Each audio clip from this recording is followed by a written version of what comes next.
యేసుక్రీస్తు శ్రేష్టమైన నామంలో అందరికి శుభాలు తెలియజేస్తాను. ప్రియులారా, అందరూ బాగున్నారు కదా? చూడండి, ఈ ప్రపంచం అంతట్లో 700 కోట్ల కంటే ఎక్కువ మంది ప్రజలు ఉన్నారు. 700 కోట్ల కంటే ఎక్కువ మంది ప్రజలు ఉన్నారు. అదే మన భారతదేశ ప్రదేశట్లయితే 130 కోట్ల మంది 130 కోట్ల మంది ఉంటారు. అయితే చూడండి, ఆదాము హవ్వలు చేసిన పాపం వల్ల మానవునికి దేవునికి మధ్య సంబంధం తెగిపోయింది. ఆదాము హవ్వలు చేసిన పాపం వల్ల మానవునికి దేవునికి మధ్య సంబంధం తెగిపోయింది. కొత్త నిబంధనలో యేసు రక్తంలో కడగబడిన వారే దేవుని బిడ్డలు. కొత్త నిబంధనలో యేసు రక్తంలో కడగబడిన వారే దేవుని బిడ్డలు.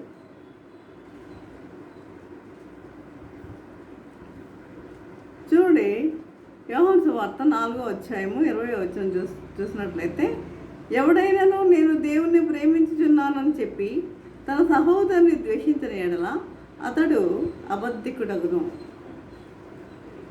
ఎవడైనాను నేను దేవుని ప్రేమించుచున్నానని చెప్పి తన సహోదరుని ద్వేషించిన ఎడల అతడు అబద్ధికుడగును కదా. చూడండి, దేవుని ప్రేమించేవారు అనేక మంది ఉన్నారు. చర్చెస్లో కావచ్చు, దేవాలయాల్లో కావచ్చు, అందరూ దేవుని ప్రేమిస్తున్నారు. అదేంటంటే, నిజంగా వాడు ప్రేమిస్తున్నారా లేదా అనేది వారి యొక్క అంతరాత్మకే తెలుసు కదా. వాళ్ళు ఏం చేస్తున్నారు? ఎవడైనా నేను దేవుని ప్రేమించున్నానని చెప్పి తన సహోదరుని ద్వేషించిన ఎడల ప్రేమించడానికి ప్రేమిస్తారు. ఎవరిని? దేవుణ్ణి. చర్చికి వెళ్తున్నాం, ఎందుకు వెళ్తున్నాం? దేవుణ్ణి ప్రేమించడం. దేవుడు కావాలి మనకి. ఎందుకు? ఆయన ఆశీర్వాదాలు మనము పొందాలి. అందుకని మనం దేవుని సన్నిధికి మనము వెళ్తాం. తిరిగి వచ్చిన తర్వాత మళ్ళీ ఇంట్లో ఏం జరుగుతాయి? యుద్ధాలు, పోరాటాలు జరుగుతూ ఉంటాయి కదా. యుద్ధాలు, పోరాటాలు అంటే ఏంటి? ఒకళ్ళ మీద ఒకళ్ళ కక్షలు, ద్వేషాలు, అసూయలు, కొంతమంది కొట్టుకోవడాలు, తిట్టుకోవడాలు, ఇవన్నీ. మరి నువ్వు దేవుణ్ణి ప్రేమిస్తున్నానని చెప్పి దేవుని సన్నిధికి వెళ్తున్నావు కదా. మరి దేవుని ప్రేమిస్తున్నానని చెప్పి దేవుని సన్నిధికి వెళ్ళి నువ్వు ఇంటికి వచ్చిన తర్వాత చేసేది ఏంటిది? అంటే నువ్వు దేవుని ప్రేమిస్తున్నట్టేనా? దేవుణ్ణి ప్రేమిస్తున్నట్టేనా? అందరిలో ఉంది ఇది. ఏ ఒక్కరిలో కాదు కానీ అందరిలో ఉంది ఇది. ప్రతి ఒక్కరూ ఈ విధంగానే ప్రయాసపడుతున్నారు, ఈ విధంగానే చేస్తున్నారు. ఎవడైనా నేను దేవుని ప్రేమించున్నానని చెప్పి తన సహోదరుని ద్వేషించిన ఎడల అతడు అబద్ధికుడు. అంటే దేవుడు ప్రేమించట్లేదు. దేవుడు ప్రేమించడం లేదు. తాను చూసిన తన సహోదరుని ప్రేమింపని వాడు తాను చూడని దేవుని ప్రేమింపలేడు. తాను చూసిన సహోదరుని ప్రేమింపని వాడు తన దేవుని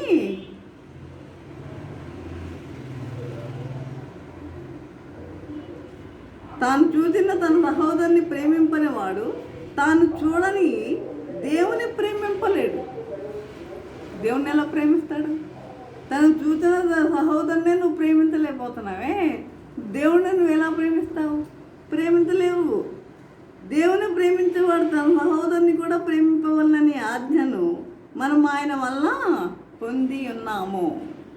మనం ఆయన వల్ల పొంది ఉన్నాం. దేవుని ప్రేమించేవాడు తన సహోదరుని కూడా ప్రేమించాలి.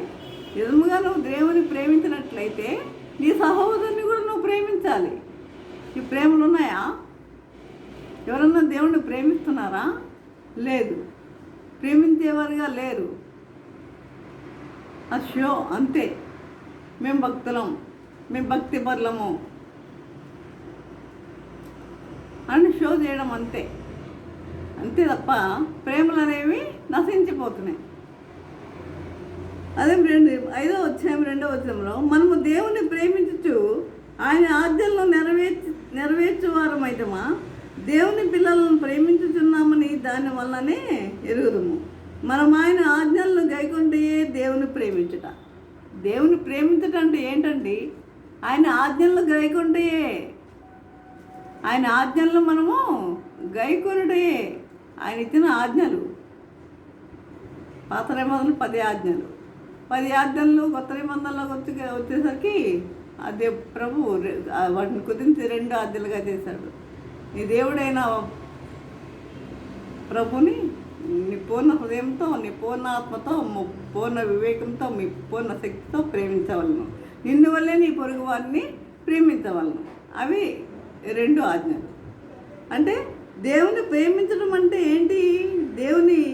మనము దేవునిని ప్రేమించుచు ఆయన ఆజ్ఞలను నెరవేర్చు వారమైతమా దేవుని పిల్లలను ప్రేమించుచున్నామని దాని వల్లనే ఎరుగుదము. మనం ఆయన ఆజ్ఞలను గైకొంటే దేవుని ప్రేమించుట. ఆయన ఆజ్ఞలను మనము ఎప్పుడైతే మనం గైకొంటామో అప్పుడే దేవుని ప్రేమిస్తున్నట్టు. మనం ఆజ్ఞలను మనం గైకొనలేకపోతున్నాం. మన పొరుగు వారిని మనం ప్రేమించలేని స్థితిలో ఉన్నాం. మన పొరుగు వారిని ప్రేమించిన వారి స్థితిలో ఉన్నాం. పొరుగు వారిని ఎందుకు? ఇంట్లో వారిని మనం ఒకరినొకరిని మనం ప్రేమించుకోలేకపోతున్నాం.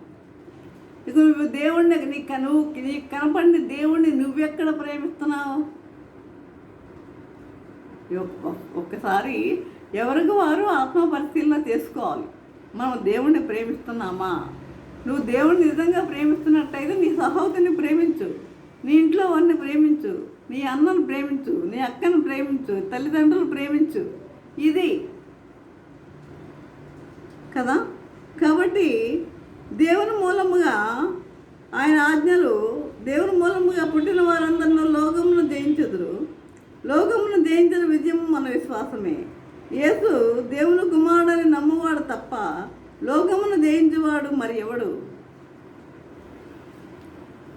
యేసు దేవుని కుమారుడని నమ్మువాడు తప్ప లోకమును జయించేవాడు మరి ఎవడు?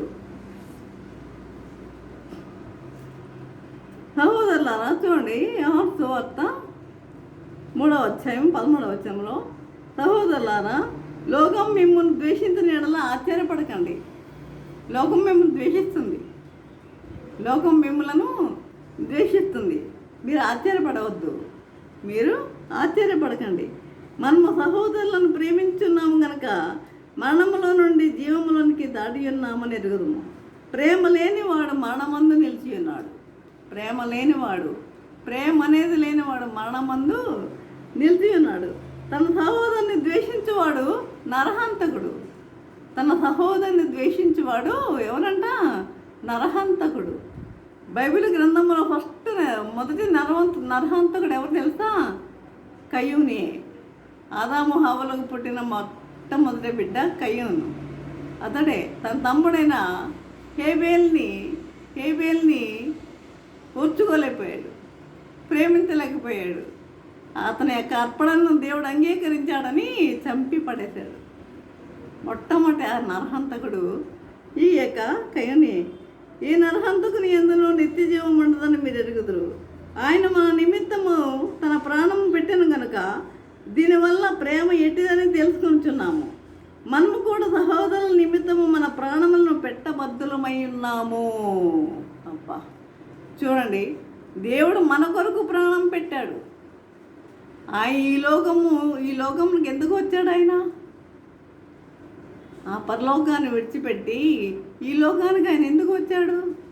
మనం రక్షించడానికే, మన రక్షణ నిమిత్తమై ఆయన ఈ లోకానికి వచ్చాడు. నశించిన వారిని వెతక రక్షించటకే మనిషి కుమారుడు ఈ లోకానికి వచ్చాడు అని కదా. మరి ఈ విధముగా ఆయన మన నిమిత్తము తన ప్రాణం పెట్టిన కనుక దీనివల్ల ప్రేమ ఎట్టిదని తెలుసుకుంటున్నాము. మనము కూడా సహోదరుల నిమిత్తము మన ప్రాణములను పెట్టబద్దులమై ఉన్నాము. ఆయన మన కొరకు ప్రాణం పెట్టాడు కాబట్టి మనము కూడా మన సహోదరుల నిమిత్తం ఏం చేయాలంట? ప్రాణము పెట్టబద్దులమై ఉన్నాము. ప్రాణము పెట్టబద్దులమై ఉన్నాము ప్రియులారా. కనుక ఈ విధముగా ఉండాలని ప్రభువు కోరుకుంటున్నాడు. అదే చూడండి,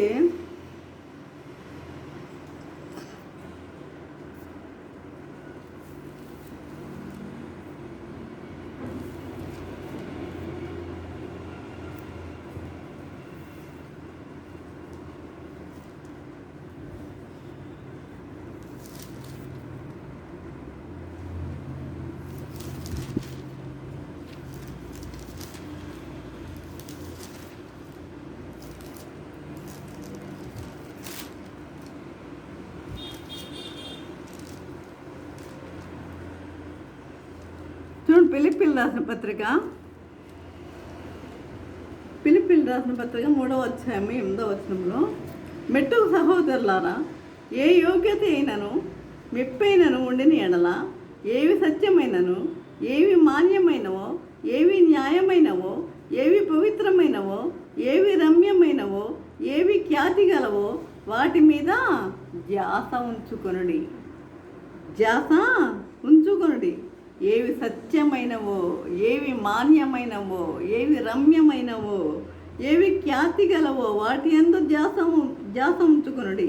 మరియు మీరు వాటి వలన ఏవి నేర్చుకొని అంగీకరించితిరో, న్యాయందు ఉన్నట్లుగా ఏవి వింటిరో, ఏవి చూచితిరో అట్టి వాటిని చేయుడి. అప్పుడు సమాధానకర్త యొక్క దేవుడు మీకు తోడేయుండును. భక్తులైన పౌలు ఫిలిప్పీ సంఘానికి రాస్తున్నాడు.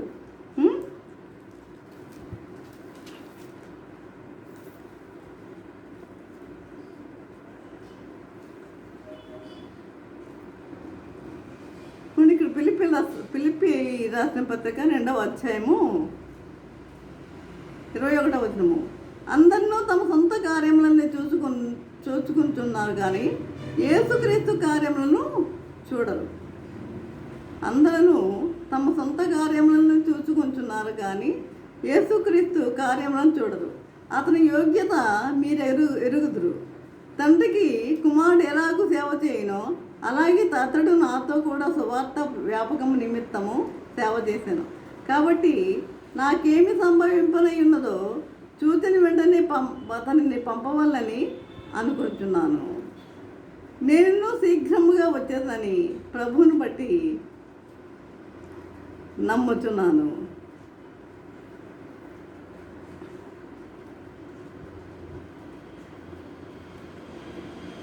రెండవ అధ్యాయంలోనే 4వ వచనంలో, మీలో ప్రతివాడును తన సొంత కార్యములను మాత్రమే కాక ఇతరుల కార్యములను కూడా చూడవలెను. ఇది ముఖ్యమైన పాయింట్. ఇది ఏంటంటే, మీలో ప్రతివాడును తన సొంత కార్యములను మాత్రమే కాక, అంటే మనకు సంబంధించిన సొంత కార్యాలు మాత్రమే చూస్తాం. అందరి కార్యాలు మనం చూస్తామా? వారి విషయాలతో నాకేం పని, నాకేం సంబంధం, నా పని నేను చేసుకుంటాను అంటాం. అదే మనిషి యొక్క మనస్సు కదా. కాబట్టి మీలో ప్రతివాడును తన సొంత కార్యములను మాత్రమే కాక ఇతరుల కార్యములను కూడా చూడవలను. క్రీస్తు యేసునకు కలిగిన ఈ మనస్సు మీరును కలిగి ఉండండి. క్రీస్తు యేసునకు కలిగిన మనస్సు మీరును కూడా కలిగి ఉండండి. ఈ మనస్సు ప్రభువు కలిగి ఉన్నాడు. అందుకే కదా ఆయన పరలోకము నుండి ఈ లోకానికి వచ్చాడు. ఆయన మరి మనకు మాదిరి చూపించాడు. అన్ని విషయాల్లో మాదిరి చూపించాడు. మరి ఆయన సిలువకు కొట్టబడ్డాడు. మన నిమిత్తమై ప్రాణమిచ్చాడు.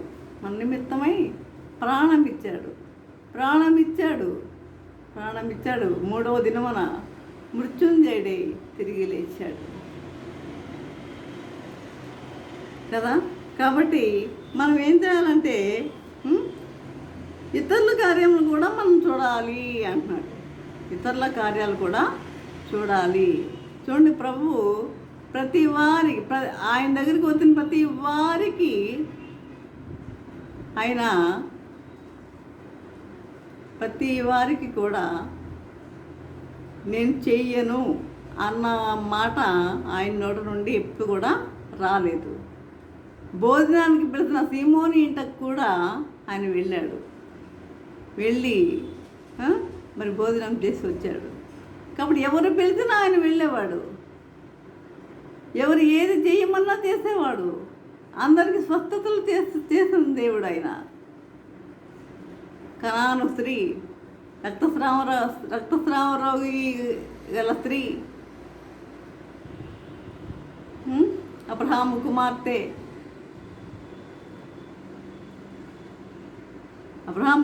అంటే ఆమె నడుము ఉంగిపోయిన స్త్రీని కూడా అతను ఆ ప్రభు రక్షించాడు, అందరిని రక్షించాడు. సేన, ఎన్ని దెయ్యాలు, 2000 దెయ్యాలుగా పట్టిన సేన ఆయన రక్షించాడు. సమరయ స్త్రీని రక్షించడానికి ఆయన వెళ్ళి ఎక్కడ కూర్చున్నాడు? యాకోబు బావి దగ్గర కూర్చుని ఉన్నాడు. ఎందుకోసం వెళ్ళాడు? ఆమె నిమిత్తం వెళ్ళాడు. ఎందుకు? ఆమెను రక్షించడానికి వెళ్ళాడు. అక్కడికి ఆమెను రక్షించడానికి వెళ్ళాడు. ఆమె ఎప్పుడు మధ్యాహ్నమే వచ్చేది నీళ్ళు తోడుకోవడానికి. ఎందుకంటే ఆమె క్యారెక్టర్ మంచిది కాదు కాబట్టి ఉదయం వచ్చినా సాయంత్రం వచ్చినా ఆమెను తిడుతూ ఉండేవారు ప్రజలు. అందుకని ఎవరు లేని సమయాన్ని మధ్యాహ్నం వచ్చి నీళ్ళు తోడుకొని వెళ్తూ ఉండేది. ఆమె మధ్యాహ్నం వచ్చే సమయంలో వచ్చినప్పుడు ఆమెను ప్రభువు మాటలతో మరి నాకు దాహం ఇస్తావా అని అడుగుతున్నాడు. యూదుడు అయిన నీవు నా సమరయ స్త్రీనైనా నన్ను దాహంకి ఎలా అడుగుతున్నావు అని అడుగుతుంది. కాబట్టి మరి నేను నీ భర్తను తీసుకురా అంటే నాకు భర్త లేడు అంటుంది. నీకు 5 భర్తలు ఉన్నారు, 5 పెన్మిట్లు ఉన్నారు, ఇప్పుడున్నవాడు ఆరో వాడు. సత్యం, ఆమె జీవితంలో జరిగిన సత్యాన్ని దేవుడు తెలియజేశాడు.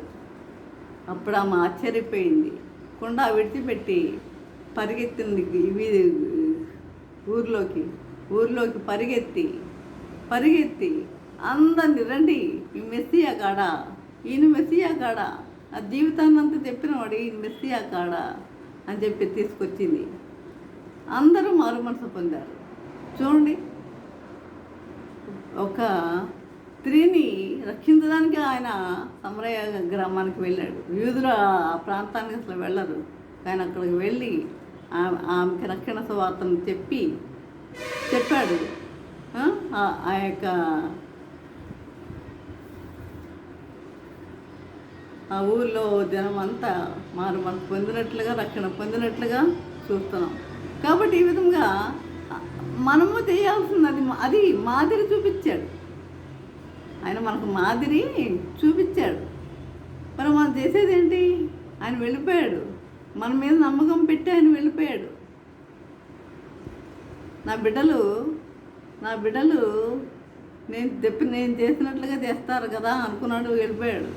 కానీ మనలో మార్పు అనేది లేదు. మార్పు కావాలి, అలాంటి మార్పు కావాలి. కాబట్టి ప్రియులారా, ఈ విధంగా మీరు ప్రతి వాళ్ళు తన సొంత కార్యము మాత్రమే కాక ఇతరుల కార్యము చూడవలను. క్రీస్తు యేసున కలిగిన ఈ మనసును మీరును కలిగి ఉన్నది. ఆయన దేవుని స్వరూపము కలిగిన వాడై ఉండి దేవునితో సమానముగా విడిచిపెట్టకూడని భాగ్యమని ఎంచుకొనలేదు కానీ మనుషుల పోలికగా పుట్టి దాసుని స్వరూపము ధరించుకొని తన్ను తానే రిక్తునిగా చేసుకొనెను. మనుషుల పోలికగా పుట్టి దాసుని స్వరూపమును ధరించుకొని తన్ను తానే రిక్తునిగా చేసుకొనెను. ఆయన దేవుని స్వరూపము కలిగిన వాడై ఉన్నాడు. ఆయన దేవుని స్వరూపము కలిగిన వాడై ఉండి కూడా ఏం చేస్తున్నాడు? దేవుని స్వరూపము కలిగిన వాడై ఉండి దేవునితో సమానముగా విడిచిపెట్టకూడని భాగ్యమని ఎంచుకొనలేదు కానీ మనుషుల పోలికగా పుట్టి దాసుని స్వరూపమును ధరించుకొని తన్ను తానే రిక్తునిగా చేసుకున్నాడు. రిక్తునిగా. కాబట్టి ప్రియులారా, రిక్తునిగా అంటే తనకి ఏమి లేదు ఈ లోకంలో, తనకంటూ ఏమి లేదు. నక్కలకు బొరియలు, ఆకాశ పక్షులకు గూళ్ళు ఉన్నాయి కానీ మనిషి కుమారుడు తలవాల్చుకుంటూ ఎక్కుంత స్థలమైన కూడాను లేదు, ఏమి లేదు ఆయన. కానీ మనం ఈ లోకంలో అది కావాలి, ఇది కావాలి, అది సంపాదించాలి, ఇది సంపాదించాలని ఎంతో ఆరాటపడుతూ ఉంటాం. ఏది సంపాదన ముఖ్యమా? నువ్వు బ్రతకడానికి అవసరమే, కానీ ఎక్కువ దురాశ అనేది మనకి పనికిరాదు. నీకు అంతగా అవసరమైతే నువ్వేం చేయాలంటే అనేక మందికి సహాయం చేసేవారిగా ఉండాలి. అది క్రీస్తు యేసు యొక్క మనసు. ఆ మనసు కలిగి ఉండమని ప్రభు కోరుకుంటున్నాడు. ఆ మనసు కలిగి ఉండమని ఆయన కోరుకుంటున్నాడు ప్రియులారా. కాబట్టి అలాంటి మనసు మనకుందా? ఆ మనసు మనకు ఉందా? అలా ఉండాలని ఆయన యొక్క కోరిక.